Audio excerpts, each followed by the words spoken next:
guess, was my interpretation, is that we're celebrating the fact that we were able to kindle those lights after 8 days.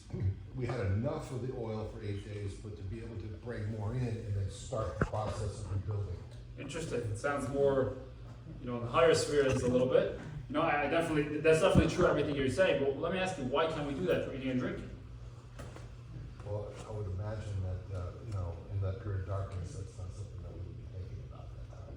So Robert's basically saying that, Hanukkah is more of a, I would say, hidden holiday, trying to bring out the light into the darkness. And to show that, it's just interesting explanation. But anyone else, just to bring up the explanation, you can't be wrong on this. There's definitely different explanations, and there's definitely a CJ. Well, isn't there the aspect of, there was a desecration of the temple and all that, and that we needed to purify before, like the Hanukkah was the idea that we were purifying ourselves for the rededication of the temple, and Interesting also. All interesting, you can't be wrong on such a question. These questions, and these are definitely all good thoughts. We'll leave this and we'll try to, Simcha. Yeah, one is one friend of Jewish life, one friend of Torah. What is it? One friend of the Jewish people, and one friend of Torah. Amazing. So that's what we're going to get into, and we'll get into this. The question is basically, what is the difference between Purim, where there's a mitzvah, there's a commandment to be happy, to physically be happy, to eat and drink, and then Chanukah, which is, you don't have that commandment. Okay, the question we had, and now let's just try to bring a little bit. Every year we light the menorah. Every year we, if we sit down and sing a little bit, if we make latkes, if we, get a stomach ache over donuts, what are we doing? Sometimes you could think that, like, what is this? Year after year, just doing it. Like, what's going on here? Is there anything deeper? Is there anything that now in our generation we get from Chanukah? We get from, this holiday of Chanukah. Is there anything? So I think the best way is to go to the source, try to see the history of Chanukah, see where it came from, and see where, where it's going. So before the slide, we'll start as before. The history of Chanukah. So we'll just give the Jews had a temple, the first temple, and then there was a second temple. The first temple of the Jews got destroyed. By who? By the Babylonians. The Babylonians, Nebuchadnezzar was the king, and he destroyed the temple, and I looked up the dates, I'm not a big historian, but it was 420 BCE. About, again, in the Hebrew is about 3,350 years. But BCE, this is some time ago, before I remember at least. Anyone else here could chime in. But the first temple was destroyed by Nebuchadnezzar, by the Babylonian king, the Babylonian Empire. The Jews went down to Babylon for 70 years. They were stuck in Babel. They were stuck in Babel over there. 50 years into that exile, the Babylonian Empire was destroyed by the Persians. The Persians took over and they destroyed the Babylonian Empire. And they took over this whole, they took everything over. And that's when the story of Purim happened. It was during the Persian Empire. Ahasuerus was the king. It was a huge empire that spanned basically the whole world, besides for certain parts. And it was, it spanned basically everything. After that came the Greek Empire, a little later. The Persian Empire was not so long, about only 80 years when it was in its full power. About 80 years after it destroyed the Babylonian Empire, the Greek Empire came. And the Greek Empire, specifically Alexander the Great, Alexander the Greek, he came and he conquered the Persian Empire. So we had the Babylonian Empire, the Persian Empire, then the Greek Empire. And there was actually a prophet in those days, in the time of Babylonian exile. His name was Daniel. And Daniel had a dream. He had a prophecy from God. In the prophecy, God showed him 4 different animals. There were 4 animals in his dream. And what they were was, the first one was a lion. The next one was a bear that tackled the lion, destroyed the lion. The next one was a leopard. And the next one was an animal. It does not even tell us. It was an animal with iron teeth. Just an animal with iron teeth. A powerful animal. More powerful than the rest. And in his dream, each one came and knocked down the next one, pushed down the next one. Daniel understood this as a prophecy. He's a prophet. Prophets understand prophecy. And he understood these are the 4 exiles that the Jews will go through. They will go through the Babylonian exile, the Persian exile, the Greek exile, and the Roman exile. And that's what happened. First the Babylonian exile, then the Persian exile, and then the Greek exile. This takes us to Alexander the Great, Alexander the Greek, who came to the scene, and he led with a powerful hand. The non-Jews in those days, or I wouldn't say the non-Jews, I would say the troublemakers in those days, whoever that was, they, reported against the Jews, they slandered against the Jews, and told Alexander the Great that the Jews were ready to rebel. Okay, so he comes with his army like every good king, brings his army down, brings it to Jerusalem, and is about to, surround Jerusalem. Out comes Shimon HaTzadik, who is the Kohen Gadol actually, Shimon HaTzadik.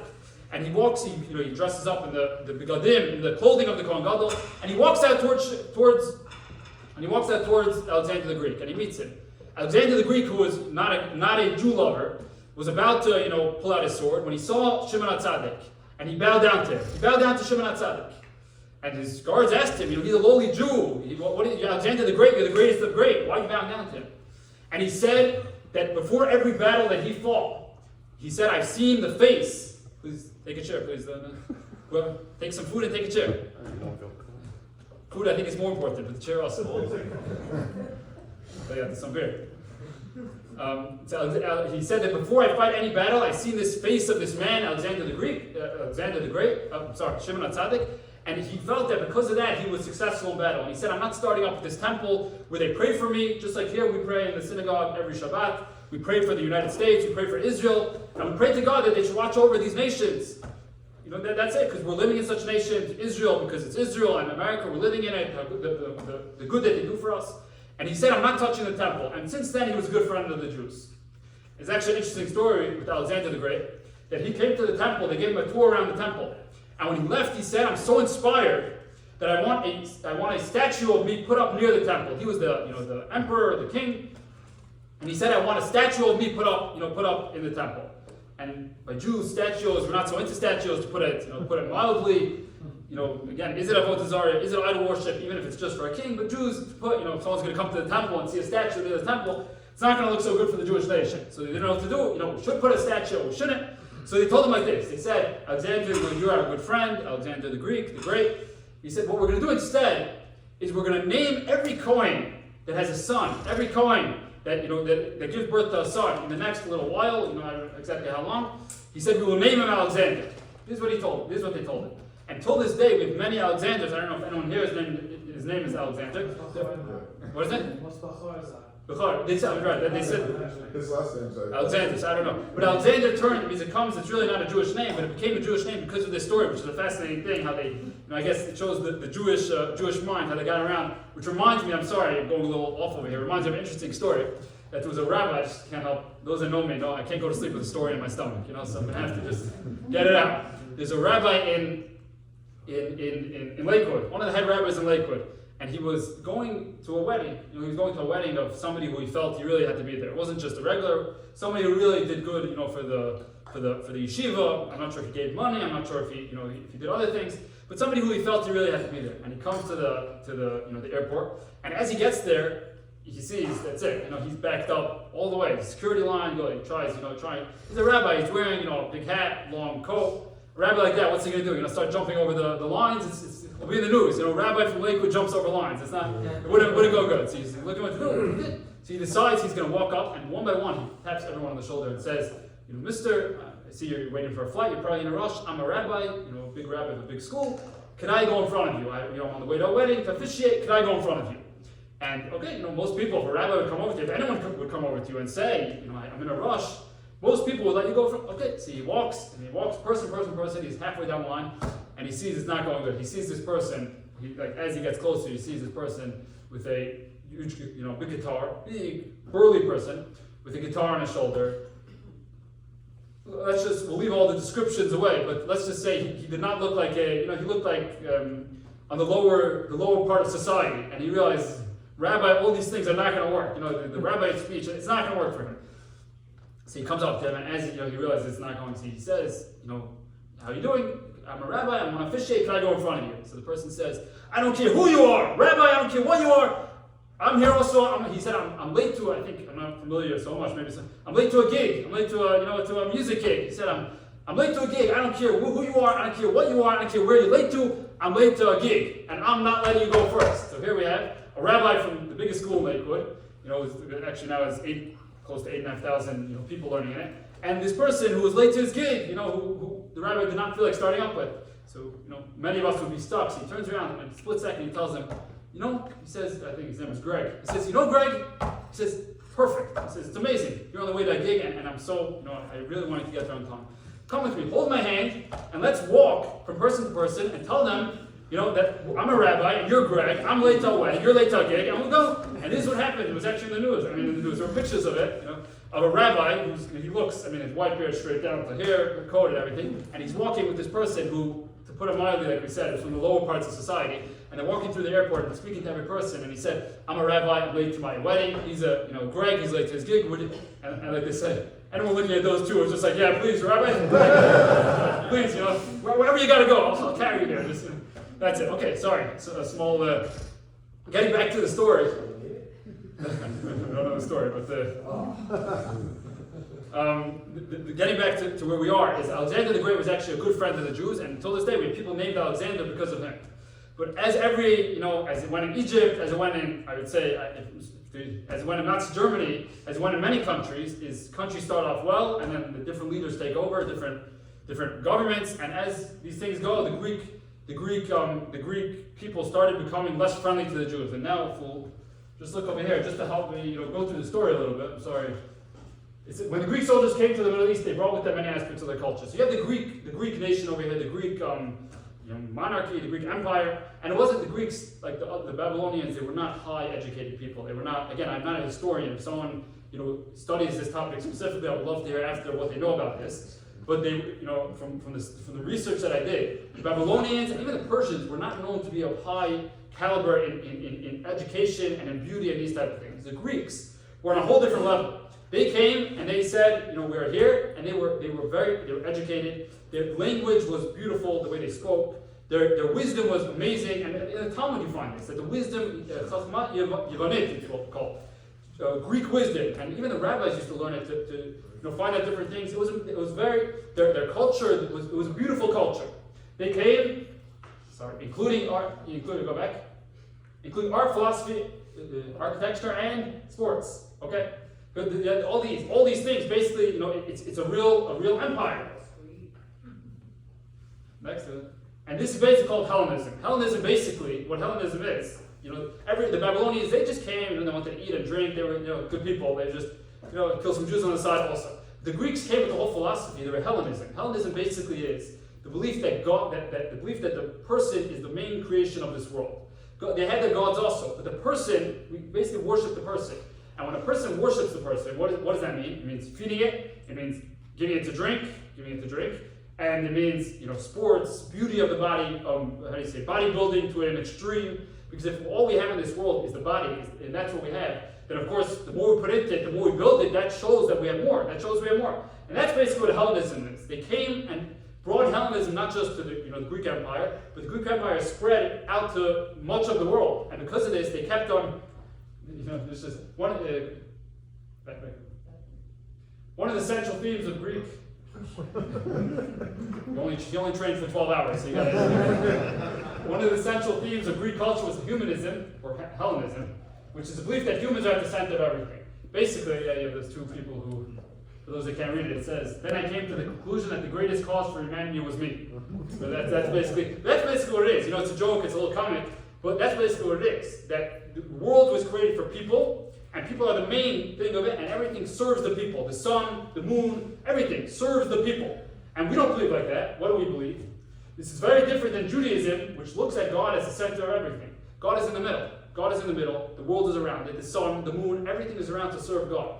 Now, of course, God created the people for a reason. But the difference between Hellenism is the world was created for the person, and what we believe in, and I would say even what most religions believe in, this is not only, the Greeks took it to an extreme. They took it that the person is the main thing in the world. And God is, a side thing, he really serves the people. But Jews and most religions in the world were different. They were not Hellenism, they were that God is in the center. So basically, they spread across the whole country, the whole world. So this is where it gets exciting. They spread across the whole world. And till now you have the Greek Empire, which is a big empire doing good things, doing their things. And then you have the Jews. The Jews are doing their things. This is where it starts. The lines start. Getting faded in the middle. The border starts getting faded. When the Jews started assimilating, but even less than assimilating, is the Jews started taking taking joy and taking pleasure in what the Greeks are doing. They started, taking on to Hellenism. And if you think about it, Hellenism, it's an amazing thing. You serve the person, a lot more exciting than a lot of other religions, serving God. Serve the person, it means, the beauty of the world that they used to build, Colosseums and all these different things that they used to build was all to worship the person. That's what it was all for. And because of this, the Jews started becoming, taking a liking to it and becoming, here we see the Jewish Greek Council, which is basically, I guess it's not a real thing, it's more fictionist, but basically, instead of the JCC, it was the Jewish Greek Council, which was a merge of the Greek culture and the Jewish culture. And this is where things started getting a little sketchy.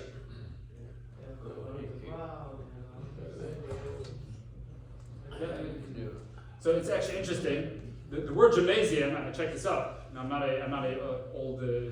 don't study old languages, but the word gymnasium comes from the word. Actually, wrote it down what the exact word is. But basically, it means naked in Greek. It comes from the word. It's really a Greek word which means naked. And this is gymnasium. That's what it is. No, it's a word. I wrote it down. It's a gymnazo. It comes from the word gymnazo. If anyone here knows Greek, that's what it is. It comes from the word naked. And obviously, we realize that that's not. It was coming from the fact to show people that they were taking pleasure in their bodies. They were taking pleasure in their just letting go and just serving themselves, whatever it was. And even what is it? Sports. It's we call it gymnasium. The gym is sports. But by them it was much more. It was a religion. It was what they did. They worked out because they wanted to work out because they felt that's the way of fulfilling their potential in this world. And that's what basically Hellenism is. This is where the Jews come in. Now, many different battles were fought throughout the nation, throughout the years. And some of them, the Jews, for example, just to give an example that was in the recent past, was Nazi Germany. From what I understand, most of the Nazi Germany came from, not the Jews, but it came from the non-Jews. It came from the non-Jews, or the Germans especially, who were out to get the Jews. For whatever reason, they wanted to get the Jews, for whatever reason. Chanukah, we'll see, was a very different story. It wasn't really about the Jews and the non-Jews. It was very much about what we see here. In many ways, the main conflict of Chanukah was between the mainstream Jews and the Hellenized Jews. And many people don't know this. It's a fascinating thing.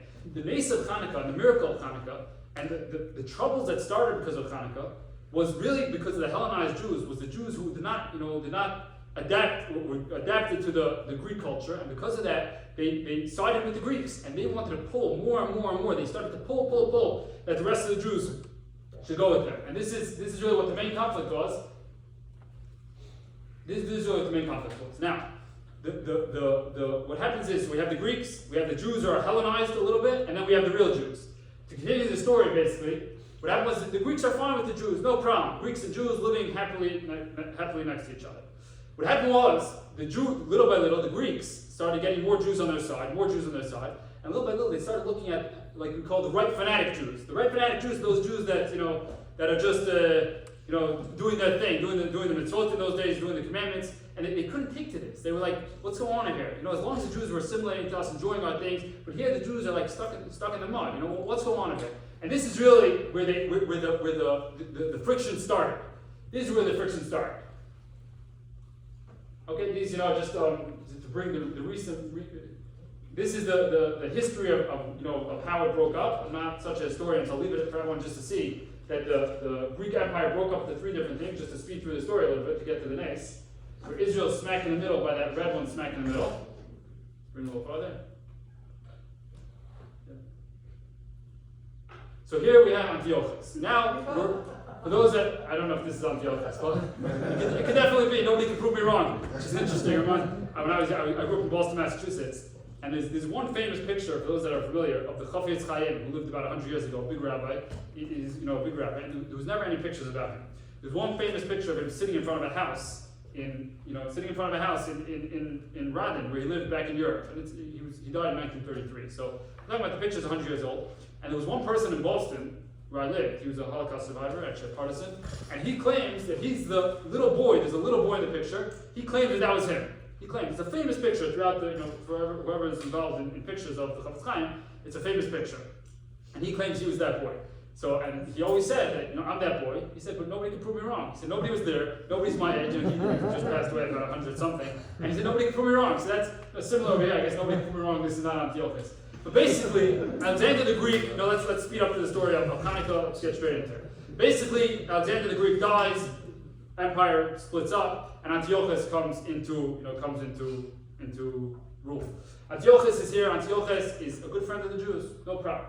What happened was the Hellenist Jews, who we call the Misyavnim, the Yevanim are the Greeks, and Misyavnim are people that became Greeks. They became more Greekish, I guess you call them, right? Greeky. I'm not sure what you call them. But bottom line, they were the ones who slandered against the Jews, and they were the ones who told Antiochus, these Jews are going to rebel against you, they're out to get you, and this is not going to be good. Because of that, Antiochus now comes and starts forcing the Jews to assimilate. Now this is an interesting point over here. If we look at these things, what were the decrees that Antiochus made? And this is where Chanukah starts diverting from many other miracles. One of them, he replaces the Kohen Gadol with the Jew he controlled, thus completely corrupting the temple service. The first thing he did was there was a temple in those days. It was in times of the second temple. About 200 years into the second temple was the story of Chanukah. And he decided he's taking away the Kohen Gadol. The Kohen Gadol was a person he was the holiest person in the Jewish nation. I don't know who the holiest person is nowadays. I don't know ever who the holiest person. But it wasn't voted in. It was through the prophet and through different things that they knew who the Kohen Gadol was. It was a person that went into the holiest place on earth, the Kodesh HaKadoshim, the Temple Mount, and once a year on Yom Kippur and came out alive. If anyone else went in when the temple was there, he would have died on the spot because of the holiness. Because of that, the Kohen Gadol was holy of holies. What happened was Antiochus realized that as long as the Kohen Gadol is there, the ruler, the head of the Jewish nation, this is not going to go down. The Jews will never assimilate as long as the leader is there. And this we find in Nazi Germany. Who they target? They targeted the leaders. They targeted the rabbis. They targeted the head of communities. They targeted the president of synagogues. Why? Because they knew that in order to break a Jewish nation, it has to be broken through the leaders. Breaking the bottom is not going to help. As long as the leaders are there, and you see this everywhere. You see this by the mafia. You see this. They could get a mafia person in jail. As long as he's in jail and he's still sending out orders, he could be in jail. He could be somewhere. As long as he has his ways to send out orders, that's it. He's still ruling. The mafia is still around. Once you get the leaders, then everything else falls apart. So he took the Kohen Gadol, and it's interesting, because the Kohen Gadol used to pay money, used to bid to be the Kohen Gadol, and many times, if he wasn't worthy, which he usually wasn't, he would die when he came out of the Kodesh HaKadoshim. He would go into the Kodesh HaKadoshim, the Holy of Holies, on Yom Kippur, and he would come and he would die because of the holiness. And people still wanted this. You see the power of fame. Somebody's a Kohen Gadol, he knows he's going to die on the holiest day, Yom Kippur. That's it. They used to die yearly. But then he didn't care. He definitely didn't care. He was Antiochus. But that was the first thing that they did. The second thing that they did was they banned the Jewish calendar, knowing full well how focused the Jews were on the various Jewish cycles. Many things make Jews different than the rest of the world. One of the things is that Jews use a different calendar. And again, there are other religions that use a different calendar, but Jews have their own way of using the calendar with the leap years, that they use the lunar calendar and not the solar calendar. And he took this away. He said, no, not anymore. There's no lunar calendar anymore. There's only solar calendar. We want the solar calendar, and that's it. That's the only calendar that will be. Let's go. There's another. He prohibited keeping kosher, which is the slaughter of meat. He prohibited all these things. He prohibited Torah study, and one last one is that he filled the temple. The next one. He filled the temple. Go back. He forbade the practice of Brit Milah. So you see, he means Torah study and all these things. He forbade the practice of Brit Milah. He forbade. Now, if we look at all these things, they're interesting. First of all, there's three things. There's Brit Milah, there's Shabbos, and there's Torah study, and then there's the Jewish calendar. There's one thread through all these Jewish things that Antiochus was trying to target. He wasn't just trying to throw it. He was trying to target something specifically.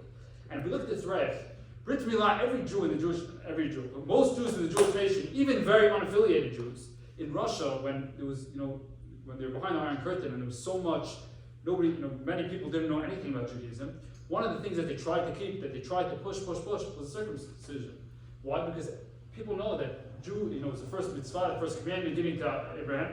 And if a person wants to be a Jew, he wants to act like a Jew, then he gets circumcision.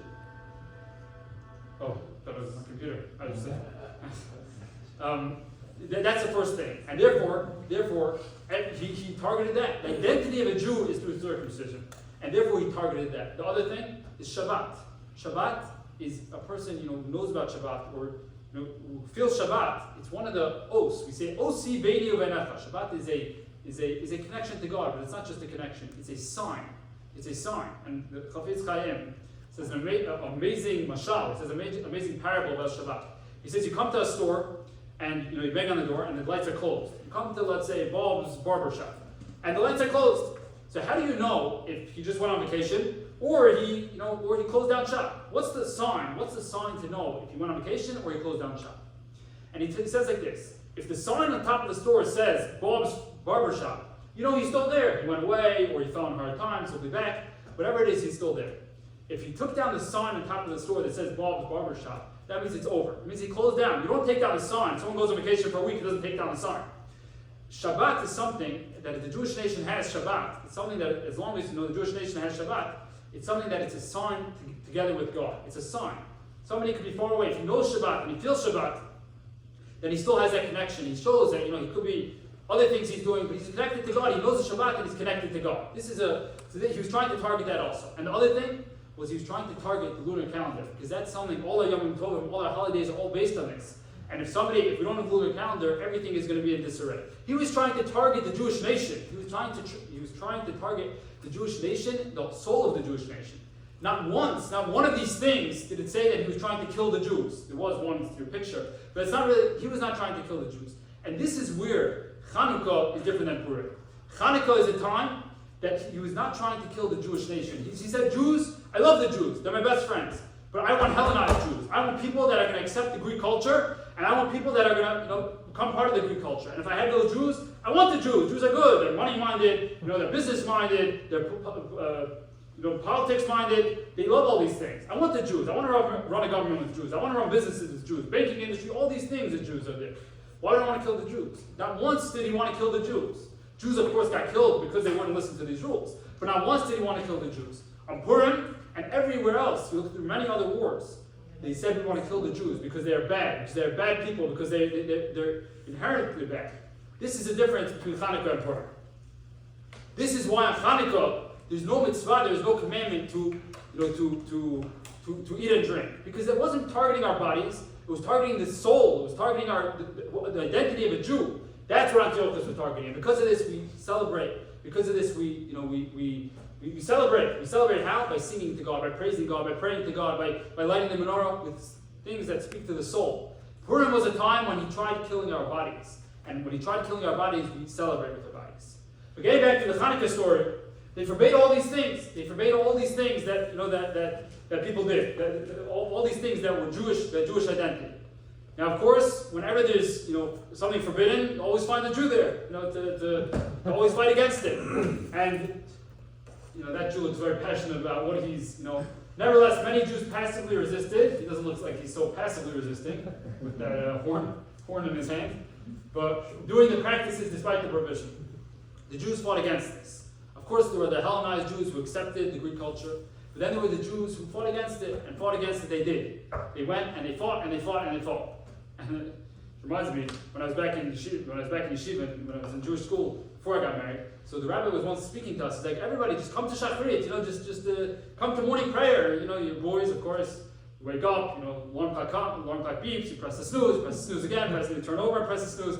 Get up, you look at the guy in the next bed, and he's still sleeping, and you press the snooze again, and then he gets up, looks at you. You're talking about teenage boys, who some of them had a hard time getting up, and he used to say, just get up, and then he said something interesting. He said, if the president of America, the United States, would come today and say, I forbid every Jew from praying Shachrit, I forbid every Jew from getting up at 7 o'clock to pray Shachrit. He said, you know what happened? Every single Jew, every single person who was not able to get up for anything would be here. Why? Because, I say Jews like fighting against something. Jews have that resistance streak that they push. But as long as it's not like that, it's not like that. And the Jews started resisting. How did they resist? So they resisted a few ways. One of the things that they prohibited was bikurim, which is bringing up the first fruit up to Yerushalayim, thanking God somebody has an orchard, and he brings the first fruit up to Jerusalem, up to the temple. And there's a certain procedure that they did, a process, and they put guards on the guards that they can't do it, and they used to go and cover it up with, they used to hide it, smuggle it in, and bring it up. All different tricks they had in order to smuggle mitzvot, to smuggle these things up into Jerusalem. That's what they used to do. Another thing that they did was that this is probably more famous, is the dreidel. I don't know if we know where the dreidel is from, what the source is, but the dreidel is basically a top that you spin. That they were studying Torah. Because they were studying Torah. Where does the dreidel come from? So basically the dreidel is, I'll give a basic, and then we'll have Menachem will come up and just speak a little more about the dreidel. But basically the dreidel is a top with 4 letters on the side, and they used to, they were learning Torah, and when the Greeks used to come to find them, the kids, we're talking about little kids, used to pull out the dreidel and start spinning them and hide their books on there and say, oh, we're just spinning. This is basically how the story goes. Menachem, you So now for the halftime show. that means more food on the side, whoever. Yeah, please. Now we're gonna play dreidel trivia. So we're gonna questions, answers, and hopefully learn something. We're gonna start with easy questions, hard questions, and repeat questions. So start off. How many sides is the dreidel? 4. Okay, good. Some people are not sure. Okay, 4 sides. Does anyone know what's on the side? What's on each side?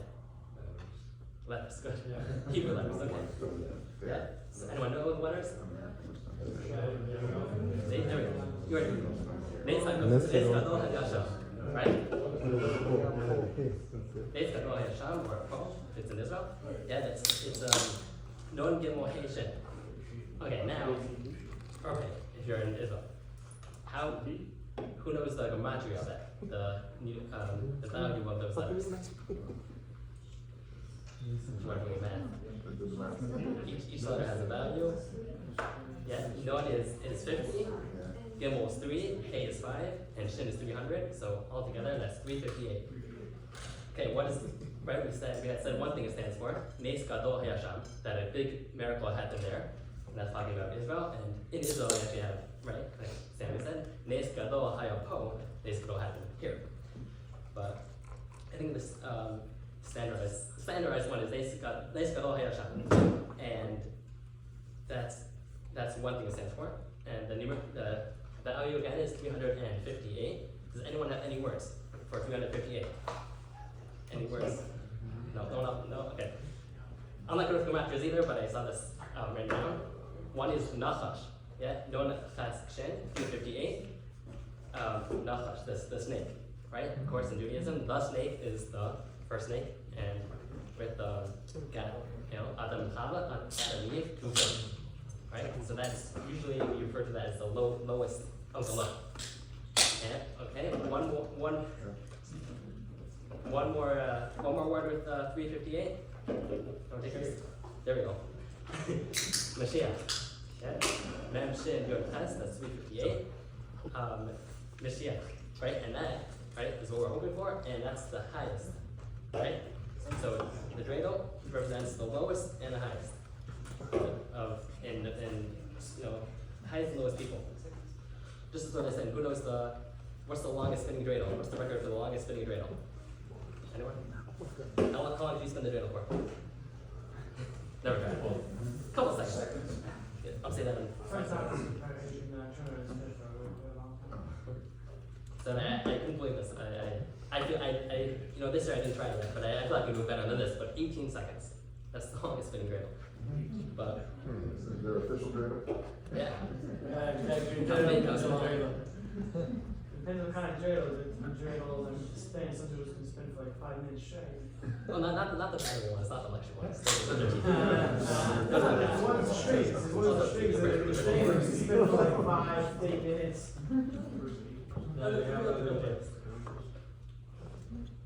Okay, now back to our question again. How many sides is a dreidel? 4, right? No, wrong. There we go. Right? You're gonna say up and down. 4 directions, up and down. That's 6. Yeah. How many sides of a dreidel? 6. No. 7. 7. Right? Because you need a complete unit. Right? This really goes for all objects in the physical world. It's 6 dimensions plus the whole, which is 7. Yeah. Unless you're a Jew, then you're at the 7. But if you're animistic, you're stuck in the 6. Yeah, that's true. 6 days. Start showing the Chatur and the Torah. Yeah, that's true. You have 6 days.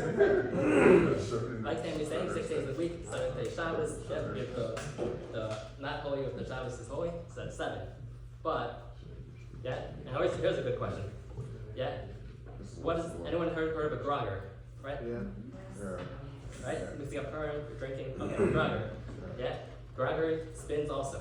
Right? But you hold it on bottom. Dragger, hold on the bottom, spin. Dreidel, hold on the top, spin. Anyone know? Any reason for that? Top versus bottom?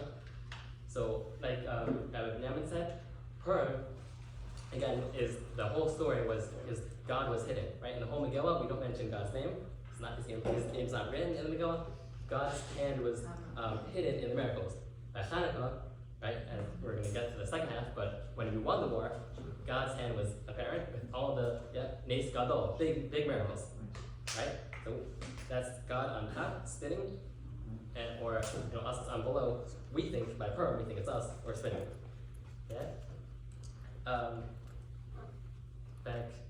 And now also that's like Sammy was saying, 7, right? How many sides of a dreidel? 7. So wrong, it's 8, right? Because God's on top, right? We're Jews, we're above the nature, right? So we're on top. That's either we can do it ourselves, spin on top, or God himself on top. So we are the yeah, we could be the we can with God to help us. And the Torah, we're on top. You know, the answer to the soccer ball. The Greeks invented the soccer ball, the Jews invented the drill, because the soccer ball is meant to be the idea of keep the rules, you can kick it, everything, the rules is in our hands. The drill is trying to just control over the spinning. Right, that's good. That's cool. Never didn't hear that before. Okay, should we try one more time? How many sides of a dreidel? 8. 4, 6, 7, 8. So we can drinking Nobody answered. So, okay, so like we could do, answer is it depends. Yeah. And no, right. So if it's stationary, we can have 4, 6, 7, 8. But if you're spinning it, how many sides of a dreidel? Zero. No sides, right? When you see a spinning dreidel, right?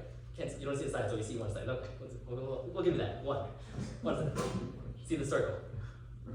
So, we said that the letters can stand for, another thing the letters stand for is non could be our nefesh, our soul. Right? Nefesh, non nefesh, gimel is guf, our body. Shin would be our seichel, our brain, our knowledge. And hey again is for hakol, which is everything, everything we're about. And when we spin that, right, we're spinning ourselves all together. Now, right, again, we don't, I'm not gonna go with 1, I'm gonna go with the 0. Yeah, when you spin it, there's 0 sides, right? And a lot of times in life, we're busy. Very busy. Like, life comes at us going from job to kids, to job, to kids, to sleep, maybe if you try, we're busy, right? We're running around life. So Chanukah is a time to know, like God is on top of us, and take a second, relax. I even saw that, H relax, and God's in charge. God's in charge. We can relax. I even saw that they play dreidel. The custom nowadays is to play dreidel. So, you need a break. We have 8 days to take a break.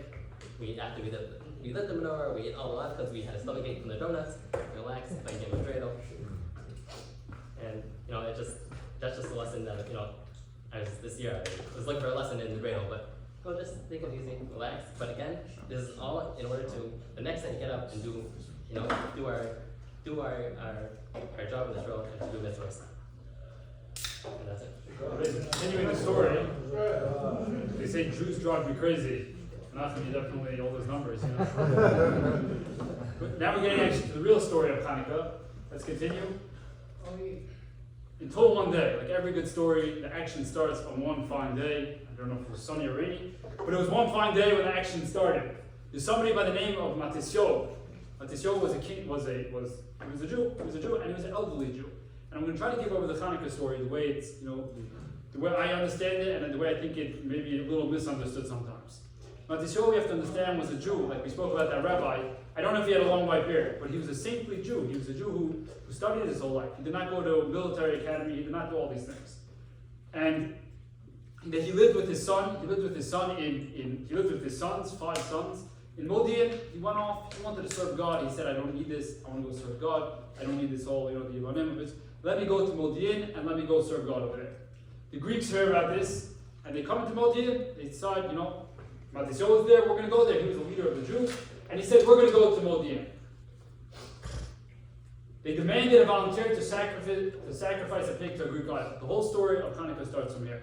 They said, we want a volunteer to sacrifice, to show in public that there's no real Jewish God, and it's the Greek God, and we want to sacrifice a pig, which is the lowest thing, to a Greek God. They wanted first Matisyahu to do it. They wanted Matisyahu to do it. Matisyahu, he said that he does not want to do it. When somebody volunteered, Matisyahu rose up, killed the volunteer and the Greek general, and called his people to rebel in the name of Hashem. We know the word Maccabee. We all know Maccabee. There's a sports team in Israel, Maccabee. Where does the word Maccabee come from? Does anyone know what the word Maccabee comes from? Quick. Mi kamocha be'elim Hashem. Where does the word Maccabee? We all know Maccabee, the sports team. Maccabee. Where does the word Maccabee come from? It comes from Matisyahu. After this time, he was simply a Jew, and he couldn't hold back that a Jew was going to go sacrifice, give himself over to the Greeks and sacrifice a pig on the altar. And he said, he killed him. He's an older Jew, and he killed this person. And he screamed out, Mi kamocha be'elim Hashem, which means, Mi kamocha, be'elim Hashem. Who's going to be strong for God? Who's going to be strong for God? And he gathered together a passionate amount of people, and they went and started, they started, how you say, underground guerrilla warfare. That's what they started. And these were called the Chashmonaim. And they fought. And if you see over here, Matisyahu with his 5 sons, Yochanan, Shimon, Yehuda Maccabee, Elazar, and Yonatan. He's called Yehuda Maccabee because he was the leader of all of them. He was the head, again, Matisyahu was the oldest. Matisyahu died. He was the father. He died a year into this fight. His son Yehuda Maccabee took over. They were all called Maccabee. Why? Because they fought, and that's what they were. They went up into the mountains, they fought guerrilla warfare. I'm sorry, just go back to slides. One thing. If we look at this picture over here, it's an interesting picture, it's not my picture. That I don't know who that is exactly, maybe somebody can shed light on this. Braveheart. What is it? That's the movie Braveheart. Yeah, okay. But to me, it looks like a Native American who, waging war against Columbus back in the year 1495. We have to understand, and this is a misconception of Matisyahu. Matisyahu was not a we'll just say he didn't look like this. Matisyahu was a saintly Jew, and he was someone who was not into war, he was not into fighting. It came from his passion, from his heart. He decided that Mi kamocha be'elim Hashem. He said, I'm a Maccabee, that's it. I'm a person who God wants me to do something, and I see the desecration of God's name in public. I will fight, not because I want to fight, not because I know how to fight, not because I think I know how to fight, but because I'm a Maccabee. He's going with Mi kamocha be'elim Hashem. And this is how he fought. So that picture is a little misleading. It's the best picture we could get to show the passion. There is passion in that picture. I'm not sure what the passion is for, but we have to understand that this passion of Matisyahu he was on fire. You can go back to the. Did he also say the same thing as Yeshua said that in this is repeated as well? In what? He said that, sure. So he also repeated it here. Yeah. Okay. So we see over here the Greek army was 40,000 strong. The Maccabean, we don't know how big they were exactly, but the highest one is 12,000 people. That was the thing. You have to understand, we're talking about the Greek army, which at that time was they ruled the world. And you're talking about the Israeli army, or the Israelites, we'll call them, at that time, who was a young nation. They just came back from the Babylonian exile. They just came back. They were a young nation, 50 years old about, and they fought, and they fought, and they fought, and they fought, and they fought. And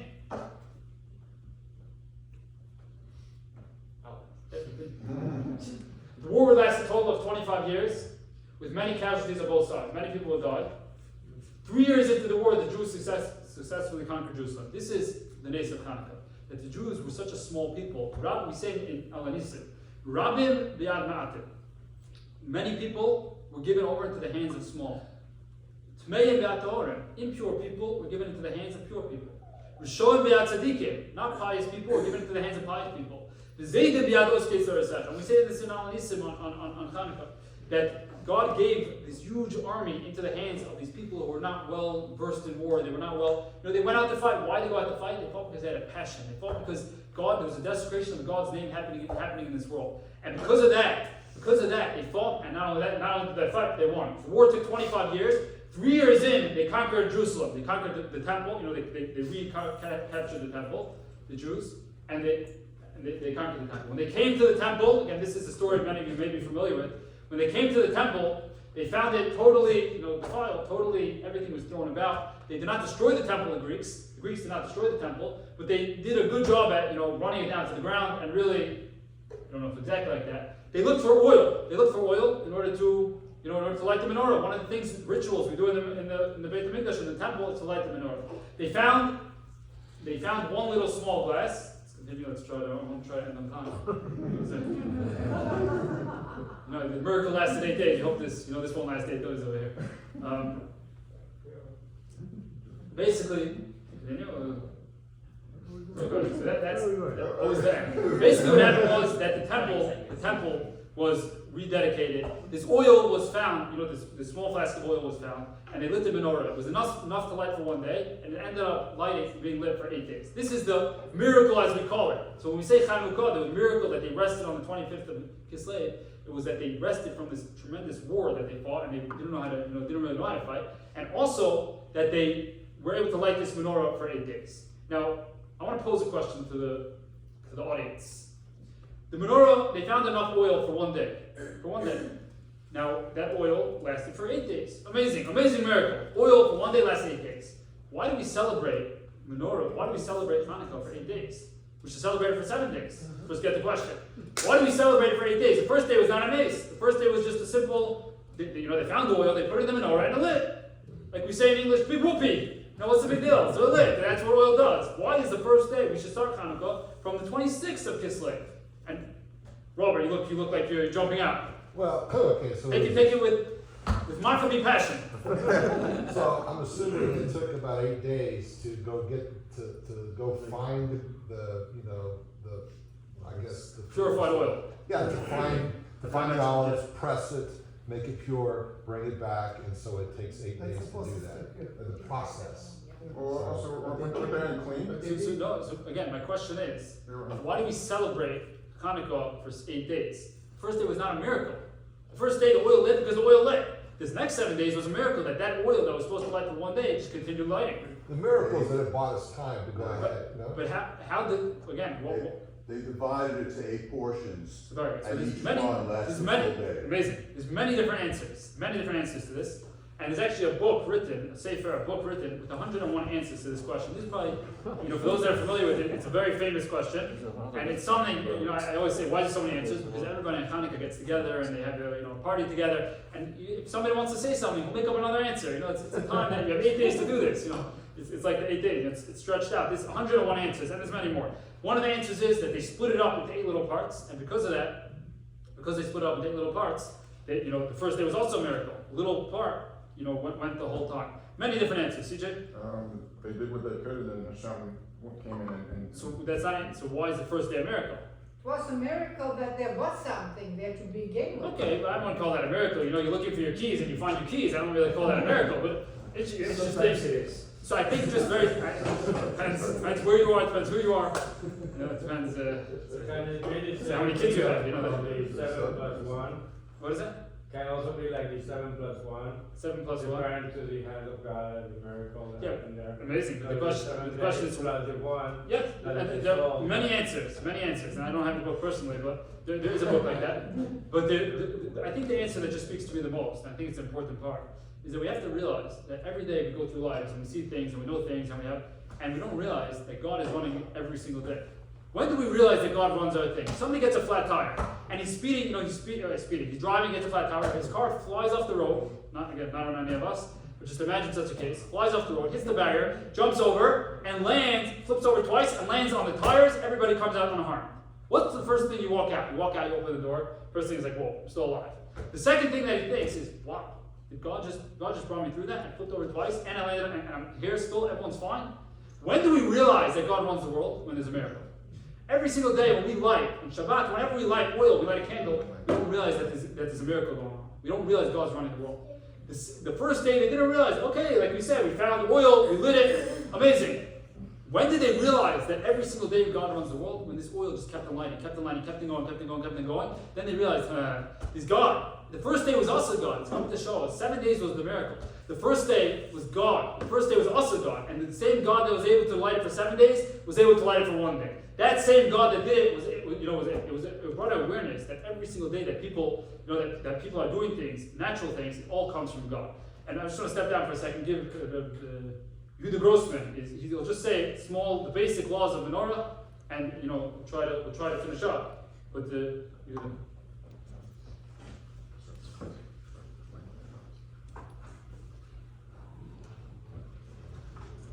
So I'm not going to speak for long, but I just want to. I said that also.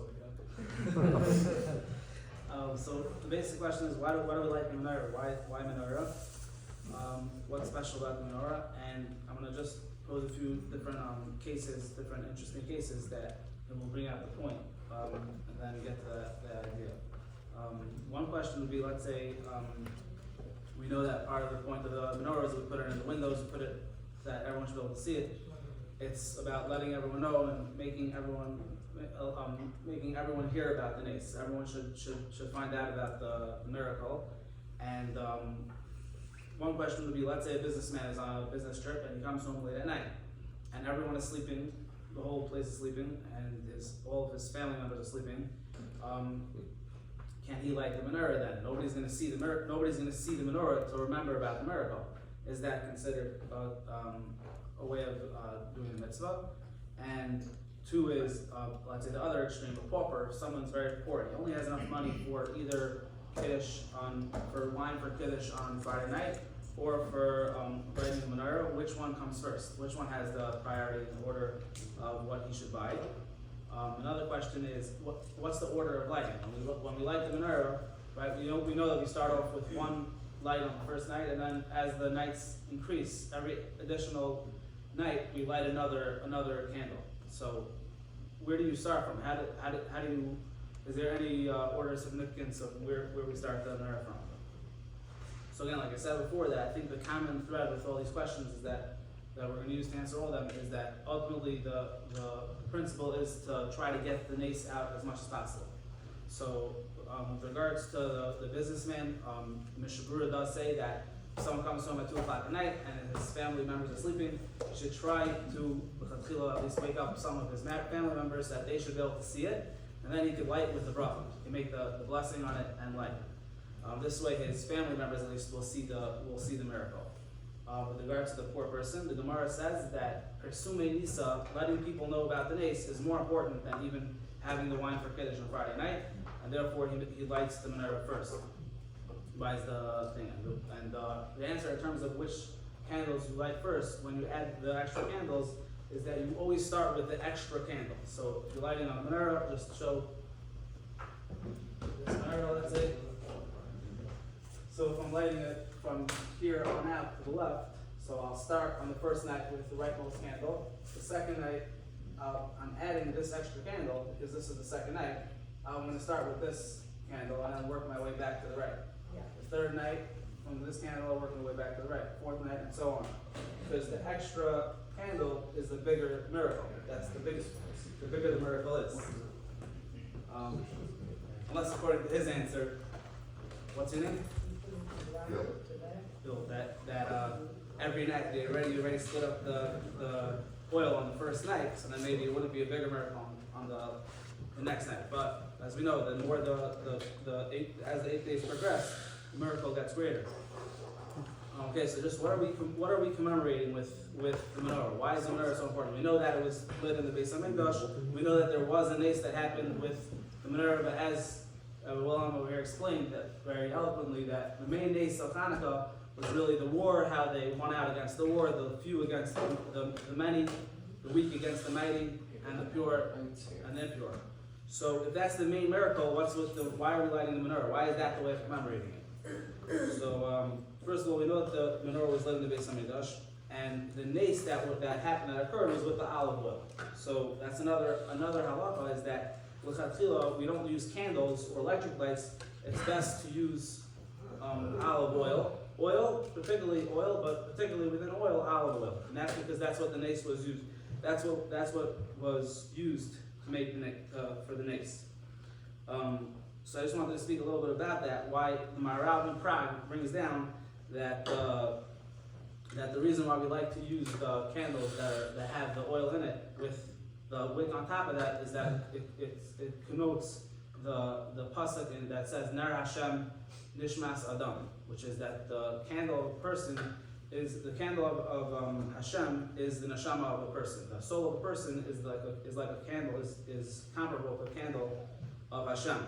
So that's why we're using those candles. We're using this particular type of candle to commemorate the mitzvah, and also to understand better what like you said, that the Messiah, that the Greeks were trying to eradicate the spirituality of the Jews, and that's why we like to use the candles, which are these type of candles, which is particularly more domeh, more comparable to the neshama. So the Beis Hamikdash stood, for Ashras Hashchina, for the Shechina that came down, the divine presence which comes down into this world, and that was a place, an abode for godliness in this world. We find that in the first Beis Hamikdash, in the first temple era, where there was more miracles, and miracles were happening much more frequently in the temple. So it says that the westerly candle was always lit, and they used that candle on the menorah to light all the other candles. They started from that. And like the Gemara says that the whole point of that, the purpose of that candle always being lit, was to show that Hashem is with His people, that Hashem loves His nation, and that He's here. That also we find in Beis Hamikdash that the very interesting fact is that the most windows, especially in bygone era, where the window was shaped with the inside going in from the inside of the house, and the other way around. That from inside the house, the window would slant outwards, and outside the house, the window would narrow it up. And that's because when the sun comes in, it lets in much more light when it refracts through the window. In the Beis Hamikdash, the windows were the other way around. The Beis Hamikdash, from the inside it was narrower, and the outside it got wider, which shows that the light that was emanating from the Holy Temple was actually more powerful than the sun. So it was able to give out light towards outside. And also we find that the sages tell us that anybody who wants to become smart, they should pray towards the southerly corner. And that's because in the Beis Hamikdash, again, the menorah was placed on the south side, and therefore the menorah is wisdom. The menorah represents the light of wisdom, Torah Sheba'al Peh, and that is what we are commemorating, that particular nace, that candle continued to light, and how it continues to go throughout all the generations until this particular day. There's one more thing. I'm sorry, I know it's 8 o'clock. I just want to finish up. Not to go to the next slide. There's one more slide. That's why I feel bad leaving it off. Next slide. Do'en. When you read a book many times, you read a book and it's like Do'en. Okay, you flip the book and you put it back. Do'en. I think on the flyer of tonight it said, "What do we get out of Chanukah 2,000 years later?" And we have to realize that it's not about Do'en. There's the beginning, the one day. Always every plot starts with one fine day and then Do'en. Hanukkah is not about, it's not about remembering really, but it's more about reliving. It's not just commemorating what happened those days. It's realizing that Antiochus was trying to attack not the Jewish people, but the Jewish soul.